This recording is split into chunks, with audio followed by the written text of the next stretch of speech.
Forget the bank robberies with masks and machine guns. The real crime, the one that dismantles nations and makes the future of millions disappear, is silent. It doesn't scream. It calculates. They didn't need weapons to steal more than any army in all of history. They used something far more lethal: pure intelligence. We are about to descend into the abyss where genius meets trickery, where the planet's brightest brains decided that the system wasn't meant to be followed. It was meant to be destroyed from the inside. From holdings that existed only in digital spreadsheets, to investment funds that promised impossible profits. These masters of ceremony didn't just rewrite the rules of fraud. They rewrote reality itself for those who trusted them. Imagine a man who sold the Eiffel Tower, not once but twice. Think of a scheme that started with postage stamps and ended up defining the word fraud forever. Now multiply that by the largest empire on Wall Street, where the crime happened in plain sight, endorsed by banks, governments, and celebrities. What you are about to see is not just the story of how money was stolen, it is a case study on the fragility of our trust, on how close the line is between financial genius and the market's most dangerous predator. These are the most intelligent financial scams in history. So meticulous, so audacious, so incredibly ingenious that they didn't just fool the public. They hoodwinked regulators, auditors, and entire governments sworn to protect us. Money was never the main goal. The goal was to prove they could, and they proved it on a scale that still shames us today. The vault is about to be opened, and inside you won't find gold bars. Just the proof that the greatest wealth is the wealth you managed to hide.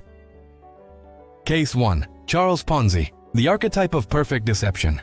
Boston, 1920. A post-war America throbbing with a new fever, the obsession to get rich. The streets were indeed paved with gold, but only for those who knew how to dig. And among the thousands of ambitious, there was an Italian immigrant, Charles Ponzi, who didn't need to dig. He just needed a pen and a promise. Ponzi was not a banker. He was, in fact, a former inmate, a small-time con artist. But he had something no Wall Street CEO possessed: the ability to turn a bureaucratic, boring idea into a magical money machine. The promise Ponzi touted was simple on the surface, yet complex enough to ward off skepticism. 50% guaranteed profit in just 45 days. It's a return that defies the law of financial gravity. And the engine of this machine, it wasn't stocks, bonds, or gold. It was postage stamps, more specifically international reply coupons, or IRCs. Imagine the scenario. World War I had devastated Europe's economy. Because of post-conflict currency devaluation, a coupon bought in Rome, for example, cost a pittance. But when redeemed in Boston, it was worth much more in US dollars. Ponzi claimed to have discovered the perfect arbitrage, the difference in price between two currencies via a piece of paper. He would convince his investors that he would buy millions of these cheap coupons abroad, bring them to the US, exchange them for expensive stamps, and sell the stamps for an astronomical profit, pocketing the margin. The idea was so genuinely ingenious, so based on a real flaw in the international system, that even the most conservative investors had to admit, this man might be a genius. And his company, the Securities Exchange Company, quickly became the center of financial madness. People were willing to do anything. They sold their homes, mortgaged their businesses, emptied their life savings. The hysteria was viral. In February 1920, Ponzi raised $5,000. By May, it was $420,000. Lines snaked around Boston blocks, with people begging to hand their money over to Charles Ponzi. He didn't need marketing. The neighbors' greed did the dirty work for him. And to the public, everything was working. The first investors were receiving their promised 50% and reinvesting. But herein lies the crux, the trickery that turned an arbitrage error into a legendary crime. Ponzi never bought the coupons. He didn't invest a single penny in postage stamps. The real business was a sham, an illusion sustained by one single terrible truth. He was using the money from new investors to pay the profits of the old ones. It was a house of cards built on trust. As long as more people were entering the door than leaving with profit, the scheme was mathematically perfect. But, like every scheme of its kind, it had a fatal flaw, a fragility exposed by a simple investigative reporter from the Boston Post. The truth was, to honor the promised profits, Ponzi would have to be trading about 160 million international reply coupons. The fact is, in the entire world, there were only about 27,000 in circulation at the time. The business was a ghost. The profits were a mirage. The fraud became undeniable. The collapse was immediate and brutal. Panic swept Boston. The people who weeks ago hailed him as a hero now pursued him for revenge. In a few weeks, 6 banks failed due to the mass withdrawals caused by the fall of Ponzi's empire. Millions of dollars were evaporated from the economy, leaving behind ruin and despair. Charles Ponzi didn't invent the financial pyramid, but his name became the term for the crime, an archetype. He proved that the key to ultimate fraud is not complexity, but perverse simplicity. Promise the impossible, provide a plausible technical explanation, and let human ambition do the rest of the work. He died poor, broke, and blind in Rio de Janeiro decades later. But his legacy of deceit, that lives on today. Case 2. Victor Lustig, the baron who sold the impossible. If Charles Ponzi was the architect of financial fraud, Victor Lustig was the playwright. He wasn't looking for the flaw in the banking system, he was looking for the flaw in the human soul. And in 1925, he found the biggest one: silent greed. Paris. The City of Lights was still recovering from the costs of war, and rumors circulated in the corridors of power. The majestic Eiffel Tower, temporarily erected for the 1889 Universal Exposition, was becoming a financial burden. Maintenance was expensive, its structure no longer fascinated. A rumor in itself was the perfect foundation. Lustig just needed to turn it into an official reality. Victor Lustig, a self-proclaimed count with dozens of aliases, was the image of credibility, impeccable suits, hypnotic charm, and the most crucial tool of all, counterfeit documents with the French government seal, dubious authenticity but irreproachable appearance. Lustig rented a luxurious suite at the Hotel Crillon and sent confidential, ultra-secret invitations to 6 of France's most prominent and competitive scrap metal dealers. The invitation was direct. The French government, under absolute secrecy, was selling the Eiffel Tower for demolition. Lustig introduced himself as a high official from the Ministry of Posts and Telegraphs, ironically a nod to Ponzi's fraud, in charge of conducting the auction and ensuring the sale was discreet. He played on vanity and the thirst for an exclusive deal, demanding total confidentiality, as the news of the demolition, he argued, would cause national panic. The staging was perfect. Lustig drove the businessmen in a luxury car, driving by the tower, pointing out structural flaws and discussing the actual costs of dismantling. He convinced them that the real value wasn't in the metal itself, but in the opportunity to secure the world's largest scrap metal contract in secret. He was selling not just iron, but a monopoly. The price, of course, included a small bribe for him, the corrupt official, to ensure the contract went to the right buyer. The chosen one was André Poisson, a man who was not naive, but who was consumed by the ambition to surpass his rivals. Poisson believed the bribe story was a cost of opportunity. After all, in Paris, everything had its price. He paid a colossal sum, the equivalent of hundreds of thousands of dollars today, in cash to Lustig for the non-existent contract and the bribe to seal the deal.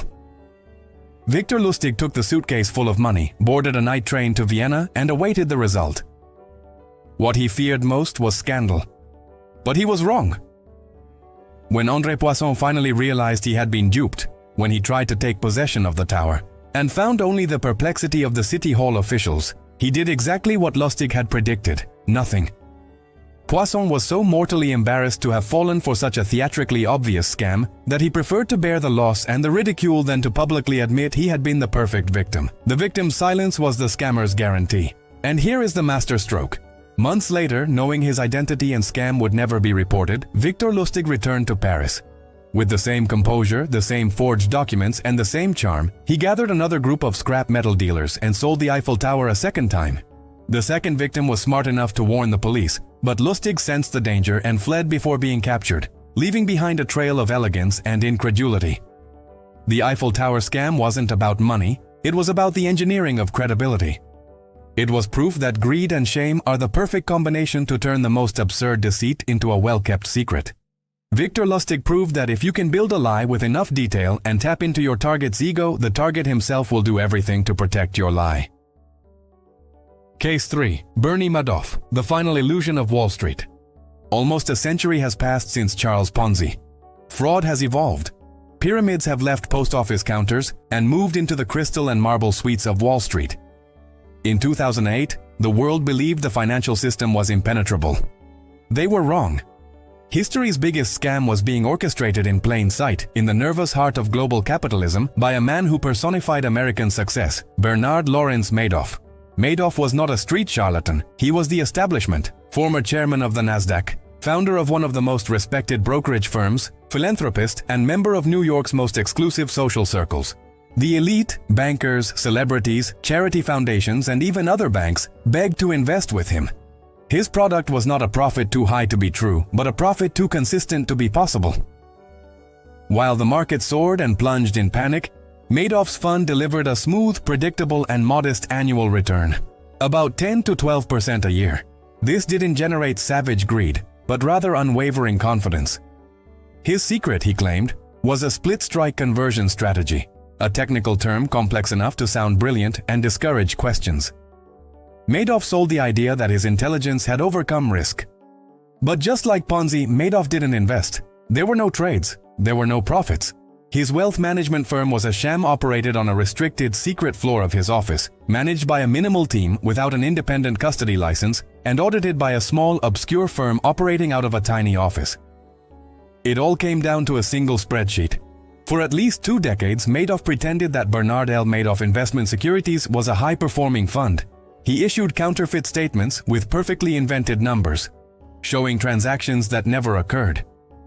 People didn't want their money back. They wanted the status of having been accepted into Madoff's exclusive club. The silence of Lustig's victims transformed here into the victims' pride, who believed they were participating in something unattainable. The truth, ironically, was discovered by a fraud investigator named Harry Markopoulos as early as 1999.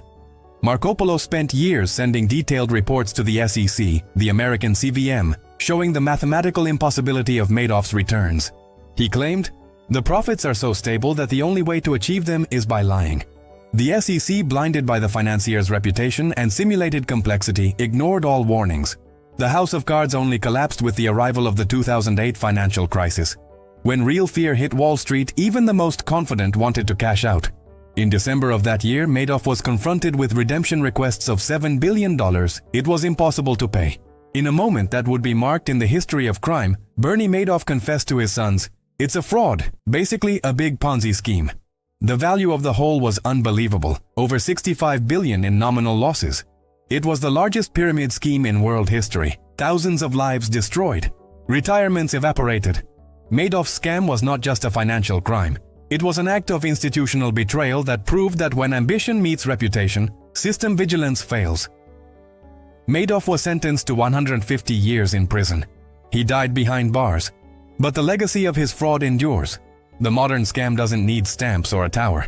It just needs a respectable name, a closed door, and the certainty that people prefer to believe in magic than in cold reality. Case 4. The Nigerian email scam, the digital art of naivete. If the Ponzi and Madoff scams required architectural genius and untouchable social status, the next master of deception proves that history's biggest fraud doesn't need a designer suit nor an office on Wall Street. It just needs access to your inbox. It's the mid-90s. The internet was still uncharted territory, a digital Wild West, and trust in that new medium was almost absolute. It was in this vacuum that one of the most enduring and lucrative criminal phenomena in history was born. The Nigerian Prince scam, or as it is known in security circles 419, fraud, referring to the section of the Nigerian Penal Code that deals with frauds. The premise was laughable, bordering on the absurd. A message from a supposed prince, dictator's widow, or high government official, promising an unimaginable fortune, millions of dollars, that needed to be rescued or transferred out of Nigeria. The recipient, the lucky foreign investor, was asked to help with this confidential transfer. In exchange, they would receive a generous slice of the inheritance. The bait? To release the money, the prince would need a small initial fee. For transfer costs, taxes, bribes to bureaucrats, or proof of banking good faith. The key to the scam lies precisely in this fee. The victim pays. The prince invents a new problem. The victim pays more. The cycle repeats until the victim finally exhausts their funds or wakes up to reality. It seems laughable today. But at that time, the air of exclusivity and the personal letter format in a new digital environment made intelligent and successful people fall for it. The scammer wasn't trying to fool everyone. He was looking for a crucial minority. Those individuals whose level of greed surpassed their level of skepticism. The scam was a sophisticated psychological sieve. The genius of this fraud lies in its viral scalability. Charles Ponzi needed queues at his office door. Bernie Madoff needed networking with the Wall Street elite. The 419 scam only needed an email list and the send button. It was a crime of zero cost and unlimited potential return. And the scariest thing is its capacity for mutation. The Nigerian prince of the 90s became the phishing email of the 21st century, impersonating your bank, your streaming service, or your boss. It transformed into cryptocurrency fraud, identity theft, fake CEO schemes. The formula is always the same. Create a false urgency, promise a disproportionate reward, and ask for a small initial investment, whether it be money, passwords, or personal data. This scam, born from a simple letter of plea, evolved into a global empire of deception that costs billions of dollars annually, affecting millions of people on every continent. It not only drains bank accounts but also destroys the fundamental trust in digital communication. The Nigerian prince scam is the Madoff and Ponzi of the information age, proving that the scammer's true intelligence lies in finding the cheapest and fastest loophole to exploit our eternal and naive hope for quick wealth.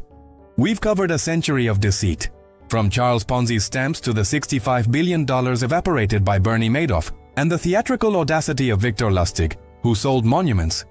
What we've learned is that the tool changes, but the tactic remains identical. The attack always targets the same thing: your ambition.